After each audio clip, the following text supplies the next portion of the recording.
march of time.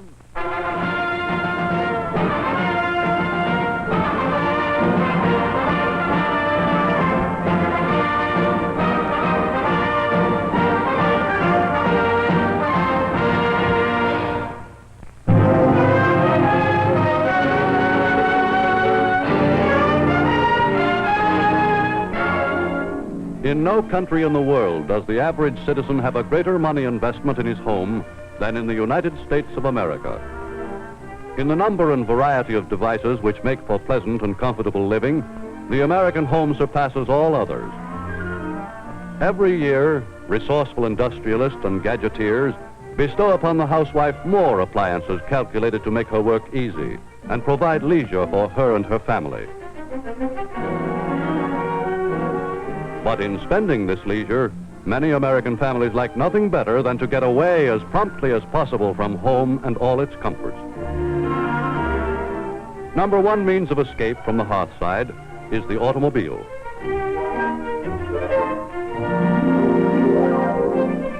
Number one nighttime amusement is the motion picture. More than 50 million U.S. citizens, regular moviegoers, pay into the nation's box office nearly $2 billion a year.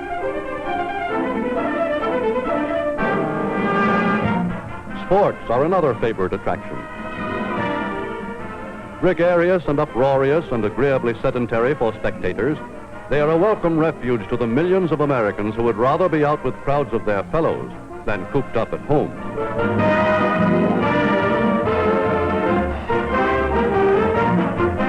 More and more, sports in which amateurs can exhibit their prowess have become a social activity for the whole family.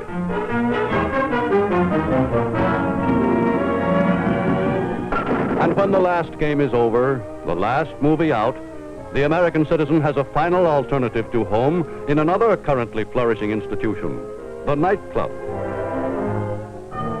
Throughout the United States, there are about 70,000 night spots, and today their major problem is less how to attract customers than how to make room for all those trying to get in. Perhaps 10,000 of these places are real nightclubs, with a band and entertainers.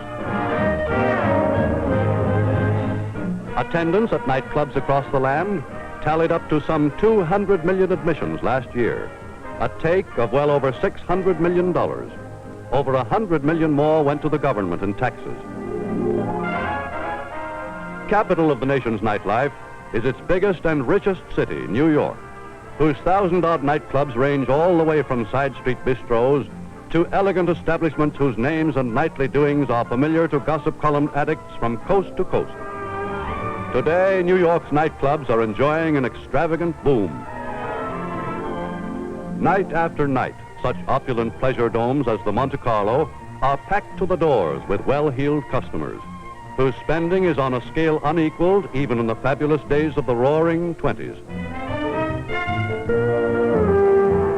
As a social institution, New York's nightlife has come a long way from the Prohibition era with its clip joints and gang warfare.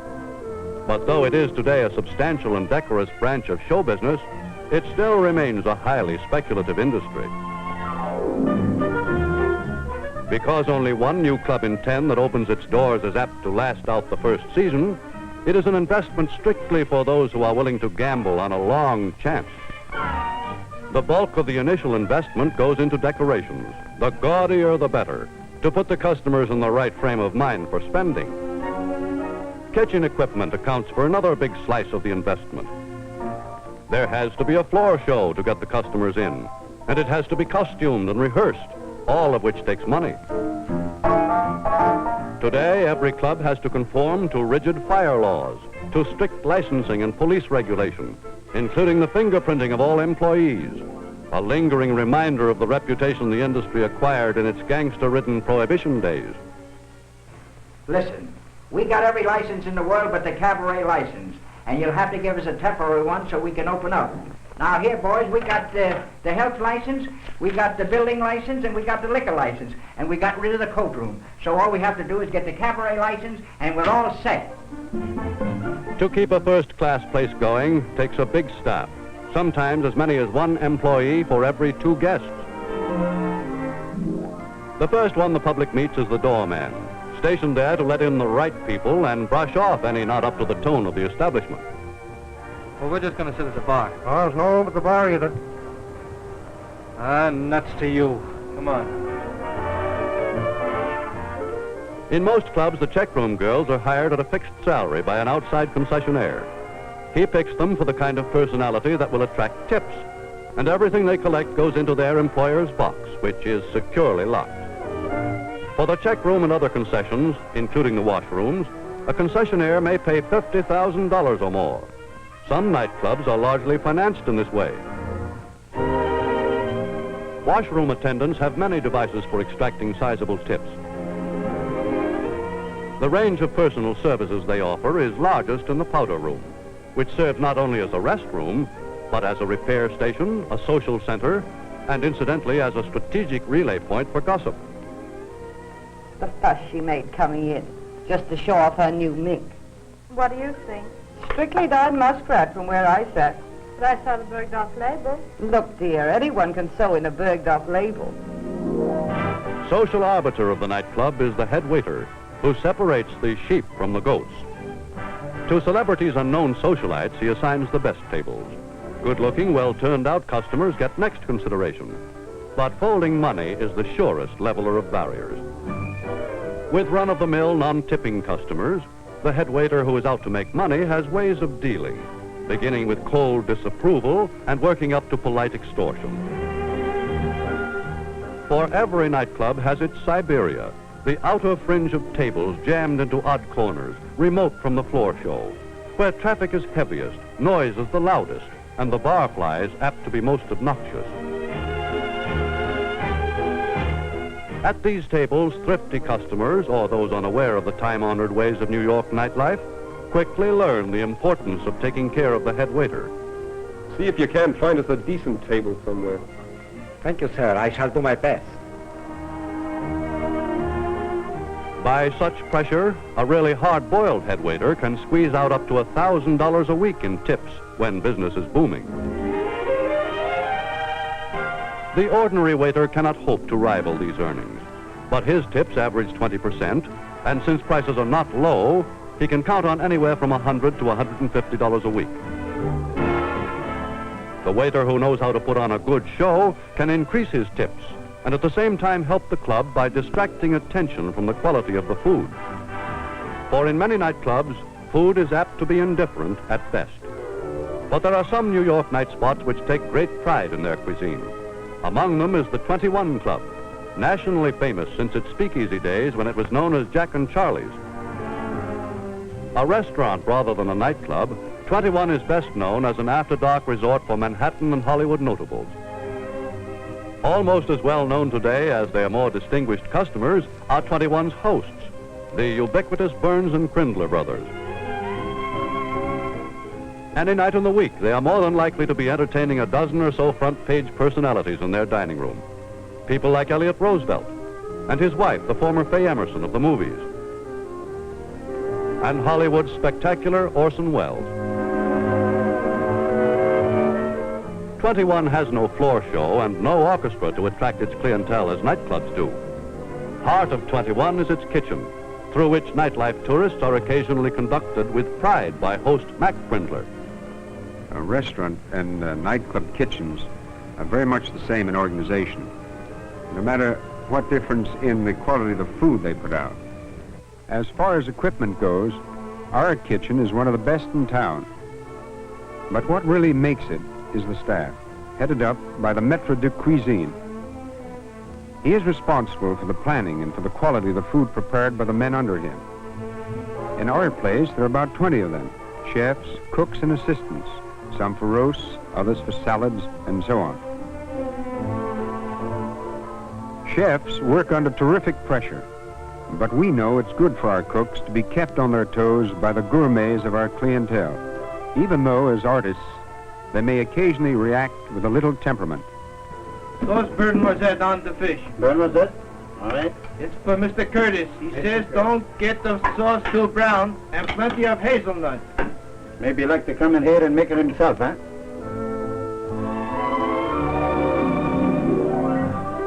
But in the average nightclub, as distinguished from 21, The bar is the thing, for the profit on liquor is about 70% and accounts for much of the income of the place.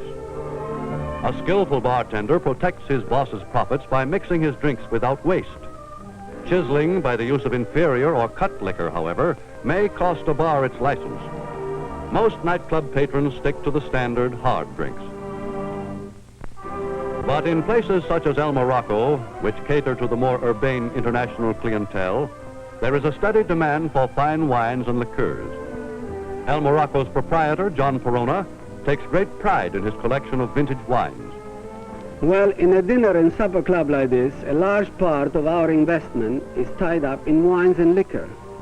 Our list still includes imported wines and alcohols of the best years because we had the foresight to stock up to capacity before the war began. Storing wines is a delicate problem. Some bottles should be rotated slightly at intervals. Others should not be touched until served. All of them are helped by strictly controlled temperature, colder for champagne than for still wine. The sommelier or wine steward, with his traditional chain and key and tasting cup, runs the cellar. Years of experience have made him a connoisseur, and nothing is added to our collection until he has tasted and approved it.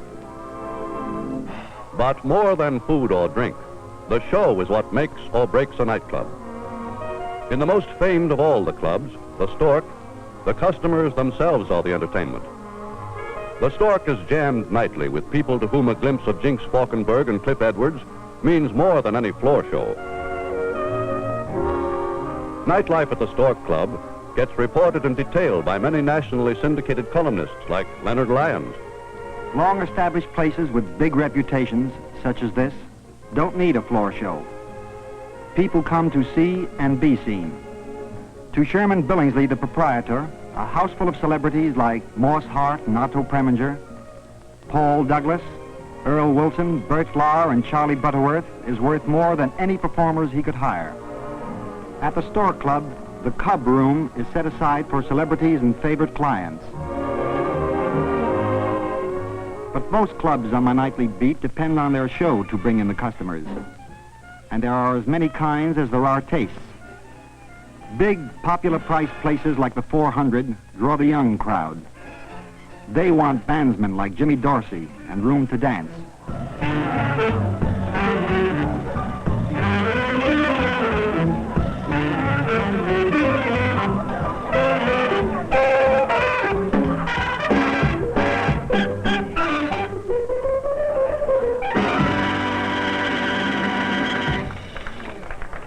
Show places round Times Square, the Zanzibar, for instance, draw the people to whom an evening on Broadway is a gala event.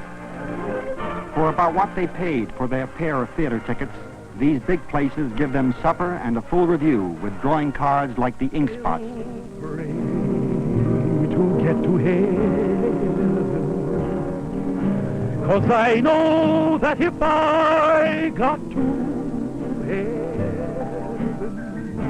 I'd find you.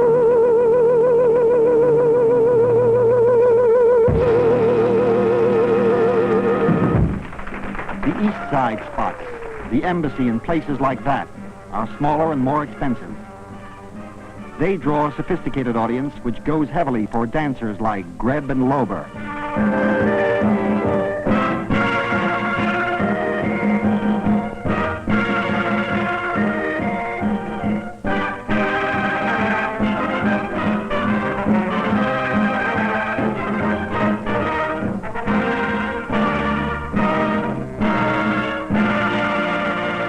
Broadway crowd, there are comics like La Martinique's Danny Thomas, who gets his laughs by a fast give and take with the audience, and even by kidding the institution of the nightclub.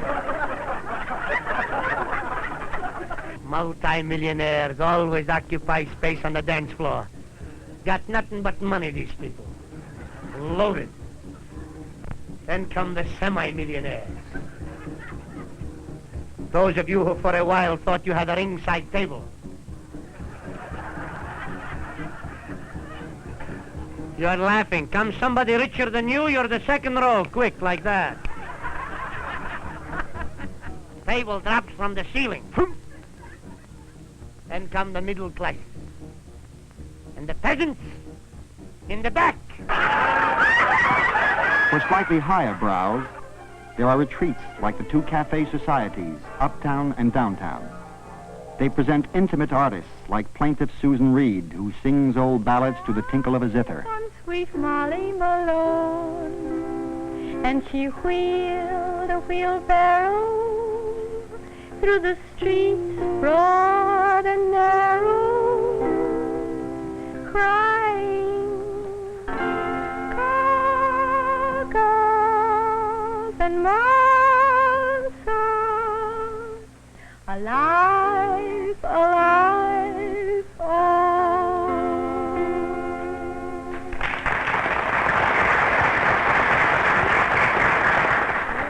To ensure against the shortage of name performers, Cafe Society's proprietor, Barney Josephson, digs up promising new talent in out-of-the-way places here and abroad, and patiently builds his discoveries into prominence.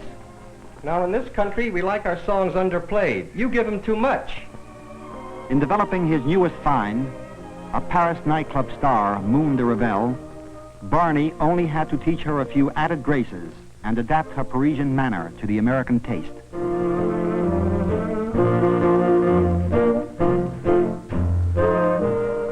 Barney had gowns run up especially for her, to underscore her Guadeloupean charm and give her glamour where it would do the most good. When Barney has an artist ready, he gives the last touches to her show at the dress rehearsal.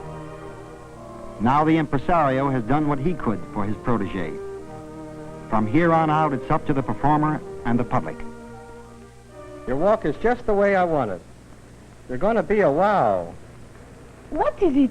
Oh, wow. You'll find out. Okay, fellas. Simmers, spot Tony.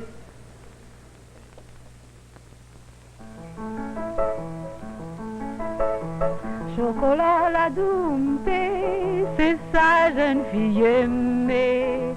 Quand vanille parfumée, ranime mes cœurs, yo, yo, yo. Nini, mi vanille, la Guadeloupe café vanille. Nini, mi vanille, tout droit du vanille, qu'a poussé.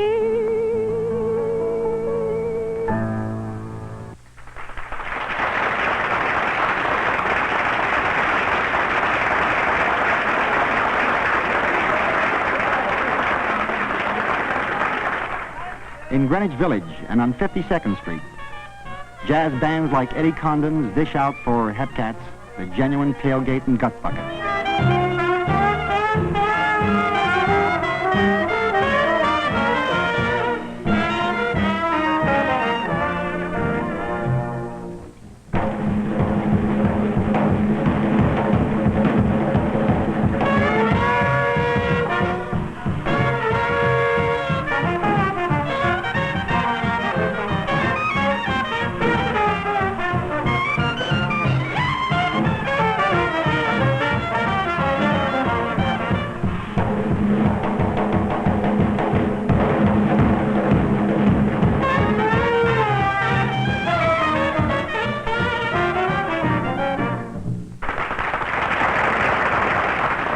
On the fringes of New York nightlife, there are always a few freak places which get discovered somehow and do a big business while they last.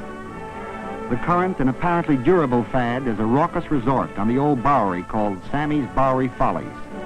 For years, this was a hangout purely for the local aristocracy until the uptown carriage trade found it. Nowadays, the charter members can hardly find elbow room in the place. So eager and many are the tourists.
the post-war nightclub boom will hardly last forever, the U.S. nightclub as an institution appears to be here to stay.